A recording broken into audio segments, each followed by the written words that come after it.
Hello, everyone. Welcome back to Mallory's Weird World Adventures, the podcast. I'm your host, Malorie. And I'm your host, Michael. And we're here to show you just how weird this world of ours really is. I apologize in advance if we sound a little bit funnier than normal, but we are actually in the car on an adventure for Weird World Adventures, the TV show on Amazon Prime. What? We are currently driving from the Gatlinburg side of the Old Smoky Mountains, the Great Smokies, down to the North Carolina side. And, I mean, that'll be a whole other podcast in itself, but I do have to say... Not what we expected. Yes. Not necessarily in a bad way. Some pros, some cons. Yeah. But nothing that I would have guessed it was like. It was definitely not what either of us expected. And it's definitely weird, and we'll get to that in a later time. But today, we're going to talk about the Van Gogh Experience. We did this a few months ago because it travels the country, and right now it's in our hometown of Richmond, Virginia. And, you know, it was pretty cool. So we're going to start with that. And I guess, Michael, if you want to start it off, I guess maybe tell us a little bit about the Van Gogh Experience and how you perceived it. Well, I mean, you're probably a better person to give some history to. As a not theater kid, not art background person, I honestly don't know that much about Van Gogh. I mean, there were definitely pictures. I was like, oh, okay, I know that painting. I didn't know. I wouldn't have been able to say it was Van Gogh. But yeah, so it was an experience, not an exhibit. Yes. It was, moderately interactive. Yes, definitely. Definitely. Or it wasn't just a bunch of replica paintings, you know, that you looked at on a wall, like in a museum. Not that there's anything wrong with that. Well, you know, the replica part I would have a problem with. I feel like if I'm going to look at art, it better be the original. Well, unless there's like a very authentic way it's being fair.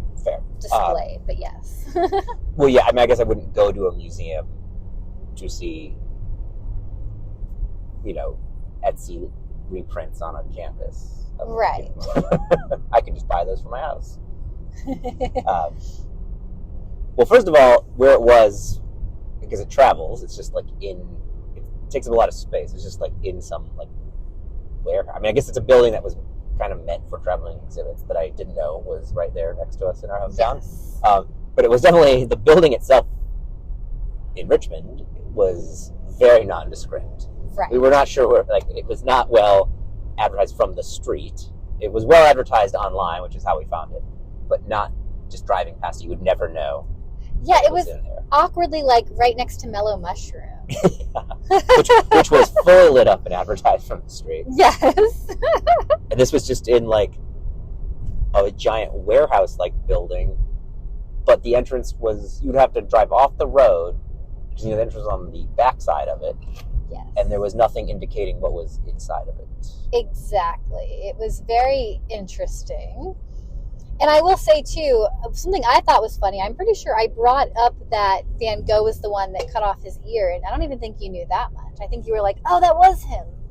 It didn't come to your mind right away like it came to my mind. Yeah, it didn't come to my mind. I mean, that's embarrassing. Because everybody knows that, right? Yes, I sure I did know that in retrospect, but yeah, honestly, if you'd asked me in the car driving there, or at some other time, like, which was the famous painter that cut off his own ear, maybe I would have come up with Van Gogh. I'm not sure.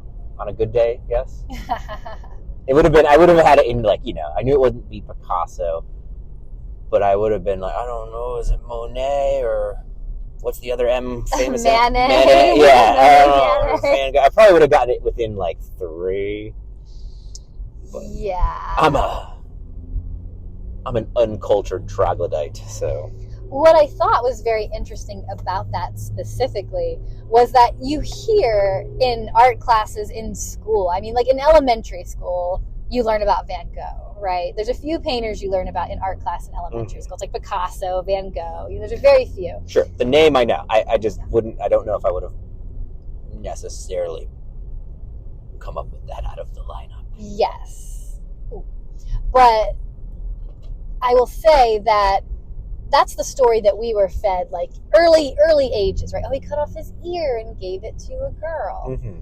Well, what I thought was interesting was when we were at the exhibit and they talked about that and him cutting off his ear. Mm-hmm. And he actually cut off his ear and sent it to a brothel.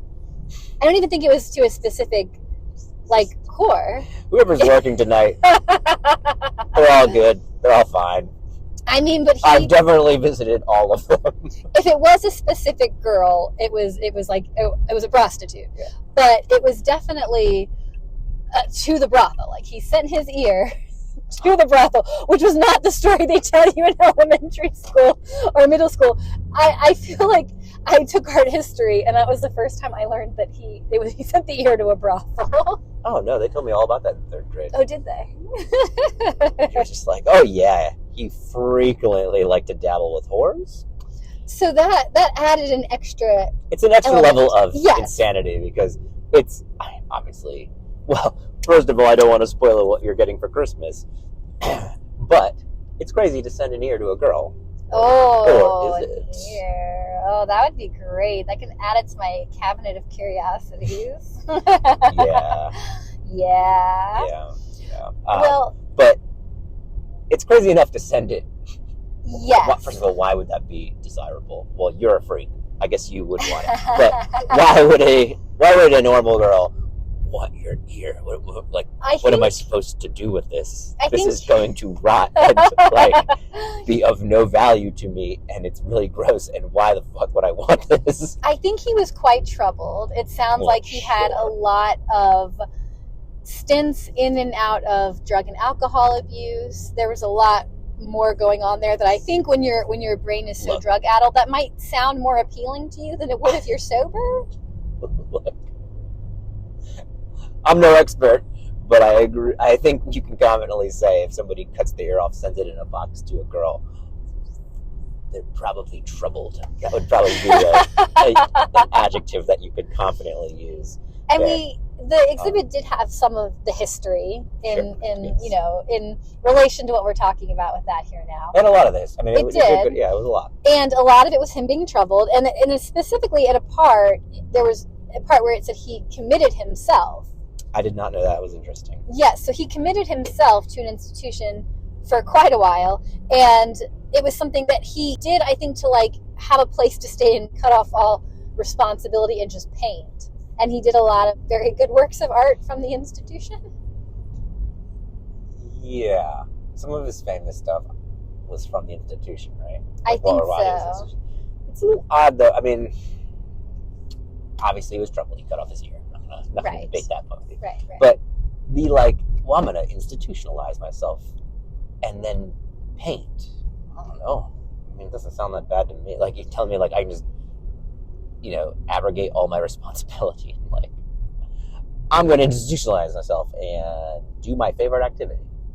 It sounds like, I believe there might have been times where he just couldn't afford to live. So it's like, well, this will give me no responsibilities and food and somewhere to stay, right?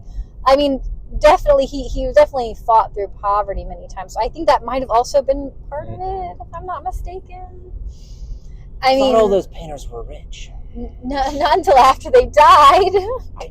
I know You're making a joke. Starving artist. I know. But it is unfortunate he became one of the most famous I married one of those painters. Wow. He became one of the most famous painters of all time after he died, like most of them. That's the norm, right? It is. It really is. It's not a good career option, kids. And the thing that was, I think, notably cool right away is that when you go into the whole, exhibit, there's several, faces and 3D pieces. There was one that was his face, right? And there's one that was like a vase where they shined works of art and things on it to make it strangely three-dimensional. There were a few different ones. There was a sculpture thing, but then they used lighting effects to make a moving facial expressions across a giant Van Gogh sculpted face, right? Yes. So it looked like it was changing emotions. Yes. It was dynamic. It was pretty cool. And then there was one that the piece of art was a Van Gogh piece. I think it was one of his Japanese works. that they had like printed on like 3-dimensional material and layered. It was like hanging.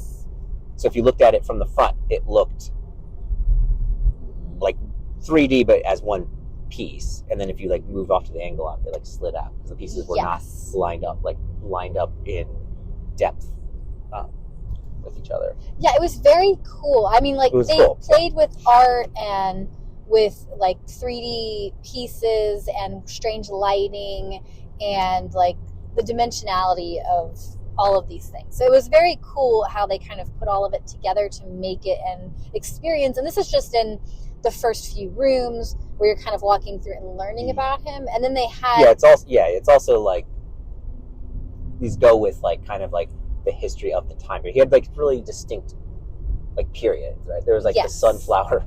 He was very, very obsessed with sunflowers for a little while. Yes.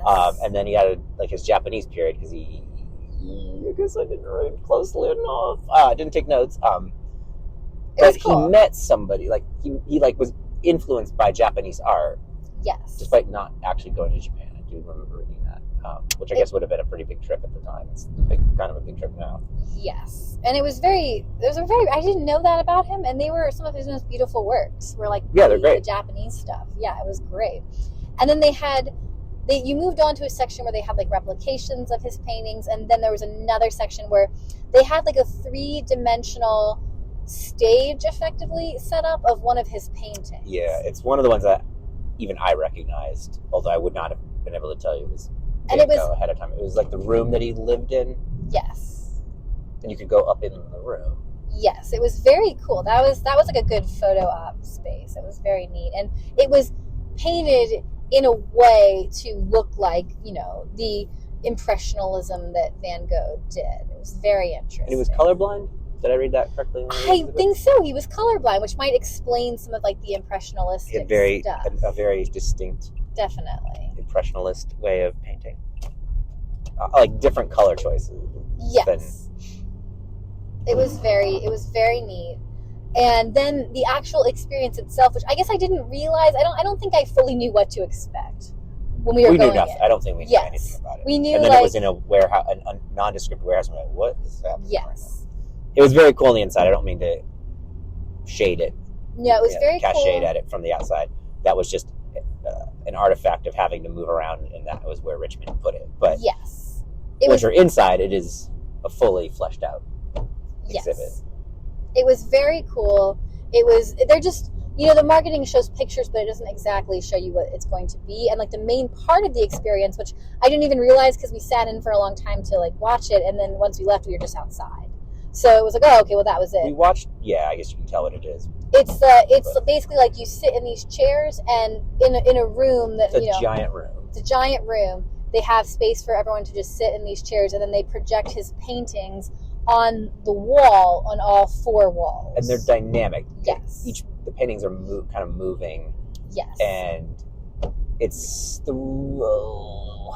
do I put it? The seating is kind of on the periphery and with people looking in. Yes. So you're kind of looking at different walls. Yes. And the walls have all his paintings projected on them with some dynamic motion into them, and it takes you through all of his time periods. Yes. You just walked in at a certain one. We sat in there until we got back to where we happened to come in at the time. Yes, it was very. It took a while. It did. It was. Yeah, I mean, at least 40 minutes, probably 30, 40 minutes to get through all of his. Definitely, I think you're right. About 30, 40, and it was very well done as far as like being very different from one another. It had a light music, like light background music. It was very peaceful. Yes. It had mats you could almost like meditate on if you, I guess, wanted to. I mean, it would be fun. And like, we started when Starry Night was on. So, okay, we'll stay till Starry Night comes back. That's the one that everybody knows. But that's a good one. There were times where they like just had the paintings across all of the walls. And then there was times where they had it displayed like in different frames. Mm-hmm. Like it was very creative in the way that it varied. And it's worth it for what you pay to get to Yeah, it kind was of not sit and expensive. enjoy and just see it, because it's so vastly different than what I would, go to see normally in any type of, artistic exhibit. It was very unique and creative and immersive, and I give them props for, I guess, coming up with that idea. It's a good idea. It is. Being able to interact with it made it more interesting. As I said, as a self-described tasteless troglodyte, not in the art world, it made it interesting to me. And then the gift display area with all the gift shop. Good gift shop. I'm trying to Had say. a good gift shop.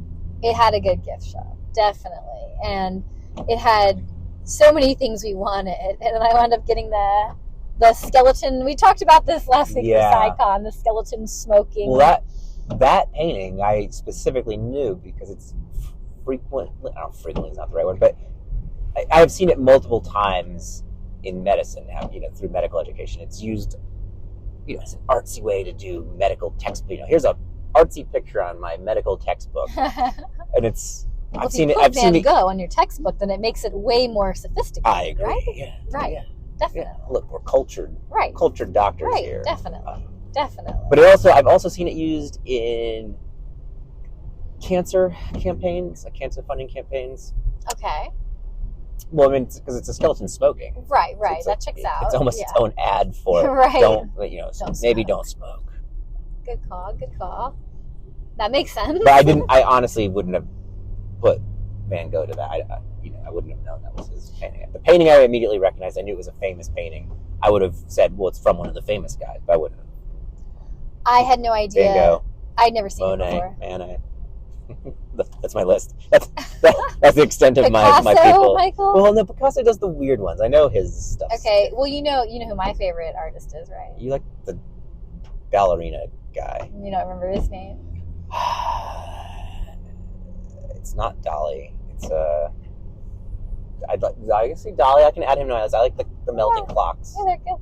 It's a good one. I'm blanking. I know you just told me. I did. Edgar Degas. Degas. Yeah, I had the D right. He painted all of the ballerinas at the Paris Opera, and has a wing inside the Virginia Museum of Fine Arts in Richmond, where it's like a collection of his horses. I was gonna say, is that also the horse wing? That horse wing. is I only like Degas' horses. But like, his horse period. I don't think. I never knew he painted or sketched horses. No one did, because he's known for ballerinas. I certainly did. And then you go to the BMX and you're like, so pedestrian. well, this is a choice. So pedestrian, they put them in the art museum in the Capitol, the DC Art Museum, the Smithsonian. That's just for the plebs like you. Us cultured folk know the horses. The Degas horses are where he truly expressed himself. You just sound like Ken when you said that, just so you know. Well, they are male extenders. They're man extenders. Right. That I did learn that. That is a valid point. Anyway. I didn't know that was a Van Gogh. Derailed the conversation here. I did not know that was a Van Gogh. Me either. And then we found out, I had never seen it before, but it was very cool. You bought the shirt. The dress. Is that what they're It called? was a dress. Is that what it's called? A dress? A dress. And then appropriately wore it on the Vegas trip, which we already talked about. I wore it to SciCon on the first day, and I was so proud because they also like weird stuff at SciCon. Yeah. My weird peoples. But yeah, it was definitely a very cool exhibit. It travels around, so make sure you check out when it comes to your area. And definitely check out the gift shop because it's pretty... It was very reasonable. Yes. For also being fine arts type items, which I just assume will have a, appropriately priced premium attached to them. Okay. We are driving, like I mentioned, through the Smokies, and I will say... And quickly realizing why they are called the Smokies here, as it drizzles at night. So if you hear my windshield wipers, I'm sorry, that's why. But also, just the fact that it's so foggy. Every episode we have ever filmed of Weird World Adventures winds up having us just completely covered in fog. Like, there's been so many adventures where fog has been a theme. And specifically the first one was when we were driving to the Winchester Mystery House. It was so foggy that morning that I couldn't see 3 feet in front of me, and I put my flashers on, and I was like terrified that someone was going to hit me or I was going to hit someone because you can't see anything on the road. And that was terrifying. And then when we went to the Land of Oz park, it was all just fog. Makes for great TV. Check out season 1. Check out season 1. There's tons of fog. There's more than just fog. The mists of Barovia. That's what I call foggy situations now. Such a nerd. I know. It's my Dungeons and Dragons nerdiness. But yes, I guess this is why they call it the Great Smoky Mountains, because it's just all fog. Yeah. Misting the top. It's appropriately named. Yes. It is very, it was pretty throughout the day, but now we're getting that fog. Yeah, we'll say today was gorgeous. It was. For like mid-December, it was probably mid-50s for the hiking, just sunny and beautiful. Yeah, warmer than Virginia. It was warmer than Virginia, definitely. It was, it's definitely just been warmer than it has been in Virginia. And it was nice. It's only when cars pass me that I get really like, ah. Anyway, that's another total derailment. I guess what we were trying to say is you guys should check out the Van Gogh exhibit, the Van Gogh Experience, which is traveling the U.S. right now. So make sure you look out for when it comes to your hometown. Anything else to say about it, Michael? That was worth it. Definitely Great worth gift it. shop. He's not an art person, and he had a wonderful time and appreciated it thoroughly. Although I think you're better at art than you think you are. Well, I do like those Degas horses. But you are like good at sketching and drawing, and you're good at your photography. Yeah, you got some artistic stuff going on. I'm not saying I don't like art, and there's types of art that I think I'm at least moderately decent at. I enjoy that. Mm-hmm. I'm not an art, I don't know anything about art history like that way. That's a different thing, though. I don't know about the famous artists.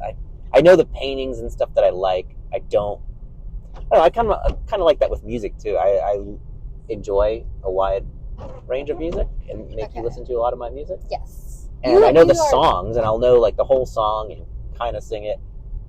But if you ask me like who sung it, I probably am not going to be able to tell you that. I don't know. It's just not a part of my brain that I don't catalog the artists. That's as well fair. as the piece of art. It's very different, though, to pass an art history class than it is to be good at art, though. It's like a different skill set. So I don't put them in the same sphere at all, basically. That's fair. It's the kind of skill set that I'm generally good at, though. Memorize some bullshit. Bullshit and regurgitate it. I guess it's just not, the art history is not interesting to me, so I've never felt any need to actually memorize it. I took 3 art history classes in school that I had to take, and I don't know if I could ever tell you or regurgitate anything from it now, but that's exactly what it was. It was just regurgitating. That's really just what art history is reading and regurgitating. Yes. Yep. Which is not the most fun, even on a topic you care about. So as somebody who kind of didn't care about, like I said, the artists themselves were just less interesting to me than the works of art. I don't know what that makes sense. Me, but I can see that.